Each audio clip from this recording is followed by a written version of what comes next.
मित्रों नमस्कार, मैं एडवोकेट सुवेंदु जयपुरिया अपने इस channel legal advice by Suvendu Jaipuria में पुनः एक बार आपका स्वागत करता हूँ। मित्रों, बिहार के एक जिले से एक प्रमोद शर्मा नाम के व्यक्ति ने, जो कि पेशे से कॉलेज में लेक्चरर हैं, उन्होंने एक अपना प्रश्न भेजा है। उन्होंने लिखा है कि मैं पिछले 22 साल से बिहार के कॉलेज में, जो कि पहले प्राइवेट कॉलेज था, बाद में एफिलिएशन उसको मिला और कंस्टिट्यूएंट भी हुआ, उसमें 22 साल से व्याख्याता के पद पर कार्यरत हूँ और मेरा अब तक कोई प्रमोशन नहीं हो पाया है, जबकि उनके साथ के अन्य लोगों का प्रमोशन रीडर और प्रोफेसर सभी में हो गया। तो इनका कहना है कि इसमें कानूनी समाधान बतलाएं। प्रमोद शर्मा जी, मैं आपको इतना बतला दूं कि यह जो प्रमोशन का मामला है वो बहुत सीधा साधा है और इसमें बहुत कुछ करने की आवश्यकता नहीं है। कानूनी समाधान तो मैं बतला ही रहा हूँ। आप सबसे पहले यूनिवर्सिटी को आप एक रिप्रेजेंटेशन दीजिए कि 22 साल से मेरा प्रमोशन नहीं हुआ है, जबकि मेरे साथ के जो अन्य लोग थे वह रीडर बन चुके हैं। तो मेरे इस आवेदन को स्वीकृत किया जाए और इस पर गंभीरता से विचार किया जाए। दूसरी बात मैं आपको बतला दूं, एक तो यह हुआ रिप्रेजेंटेशन यूनिवर्सिटी को देने की। कानूनी बात की बात मैं करूं, रिप्रेजेंटेशन से ही शुरू होगा। प्रावधान क्या है लेक्चरर से रीडर बनने में प्रमोशन के बीच की जो बात, आपने यह भी लिखा है कि आपका सर्विस कंफर्म हो चुका है और दूसरी चीज आपने ये लिखी है कि आपका पे भी फिक्स कर दिया गया है बिहार सरकार के द्वारा। यह जस्टिस अग्रवाल कमेटी एक आई थी, उसके आलोक में सारी चीजें हुई होंगी।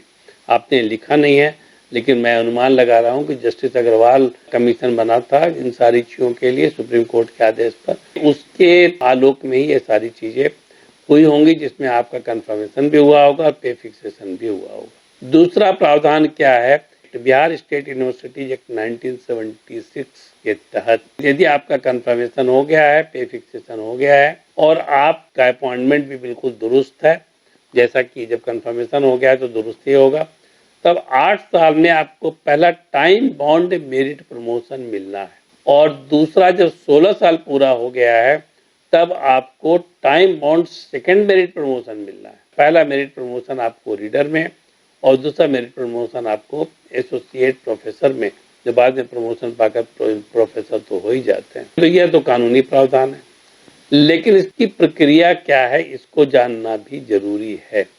आपने नहीं लिखा है कि आपकी वो प्रक्रिया को पूरा कॉलेज ने किया या नहीं किया, यूनिवर्सिटी ने किया या नहीं किया। अब जैसे ही आपका 8 साल पूरा होता है या बहुत सारे लोगों का जब पूरा होता है तो यूनिवर्सिटी कॉलेजेस से, अपने सारे कॉलेजेस से, यूनिवर्सिटी के विभाग से भी यह मांगती है कि जिन जिनका 8 साल पूरा हो गया है वह अपने प्रमोशन के लिए आवेदन जमा करें।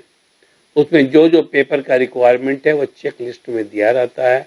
वो सारे पेपर को वेरीफाई कर कर वह यूनिवर्सिटी जो है वह लोक सेवा आयोग को भेज देती है। चूंकि बिहार का मामला है तो बिहार लोक सेवा आयोग को यह मामला चला जाता है और बिहार लोक सेवा आयोग जब इसका अनुमोदन कर देता है तब उनका प्रमोशन हो जाता है।